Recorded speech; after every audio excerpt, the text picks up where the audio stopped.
अक्षय चंद्रपुरात देखील पारा 40शी पार पोहोचलेला होता। नागपूर आणि भंडाऱ्यामध्ये बऱ्यापैकी मतदान झालेलं आहे। 5 वाजेपर्यंत टक्केवारी चांगली आलेली आहे। चंद्रपुरातली टक्केवारी काय सांगते, कशा पद्धतीने मतदारांनी आज प्रतिसाद दिला? रेश्मा, सर्वप्रथम चंद्रपुरातल्या पाऱ्याची गोष्ट तू केली तर चंद्रपुरातला आजचा पारा या मोसमातलं या उन्हाळ्यातलं चंद्रपुरात सर्वाधिक तापमानाची नोंद झालेली आहे। 45.02 डिग्री सेल्सिअस एवढं तापमान आज चंद्रपूरमध्ये होतं आणि या तापमानात सुद्धा मतदारांचा उत्साह कुठेही कमी झाला नव्हता। उलट जर बघितलं, जो सावलीचा वेळ असतो सकाळच्या सुमारास मतदार कमी बाहेर पडले होते, मात्र दुपारच्या सुमारास संपूर्ण मतदान केंद्रावरती रांगाच रांगा लागल्या होत्या। चंद्रपूर मध्यवर्ती भागातलं हे मतदान केंद्र आहे सिटी हायस्कूल आणि या ठिकाणी 5 मतदान केंद्र होते एकाच शाळेमध्ये। ज्यावेळी 6 वाजले त्यावेळी अतिशय मोजके मतदार या केंद्रावर शिल्लक होते।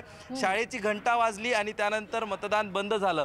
आता आपण माझ्या मागे बघतोय, हे एक मतदान केंद्र आहे आणि या ठिकाणचे मतदान अधिकारी आता सील लावण्याचं काम आणि मतपेट्या ज्या आहे ईव्हीएम मशीन्स बंद करण्याचं काम आणि अंतिम सगळं काम या सगळ्या ऑफिस अधिकाऱ्यांनी हाती घेतलेलं आहे। आपण बघतोय सगळं मतदान या ठिकाणी सुरळीत पार पडलेलं आहे। कुठल्याही पद्धतीचा गदारोळ या मतदान केंद्रावर झाला नाही। या सगळ्या संदर्भात या ठिकाणी काही पोलीस तैनात करण्यात आले होते आणि शांततेनं मतदान पार पडलं। एक साधारण अजूनपर्यंत अधिकृत आकडेवारी पुढे आली नाही, मात्र जी चर्चा 4 वाजेपर्यंत अधिकाऱ्यांशी आम्ही केली होती यानुसार 4 वाजेपर्यंत 50%हून अधिक मतदान या मतदारसंघामध्ये झालं होतं। त्यामुळं आता जी अंतिम आकडेवारी चंद्रपूर लोकसभा मतदारसंघातील मतदानाची येईल ती कदाचित 65% पोहोचेल असंही सांगितलं जातं।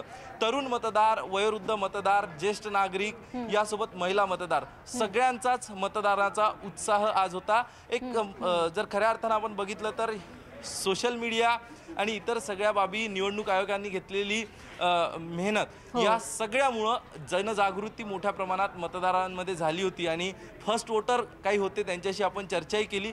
त्यांचा सुद्धा अतिशय उत्साह या सगळ्या निवडणुकी दरम्यान आणि या मतदानादरम्यान होणार। थोड्याच वेळात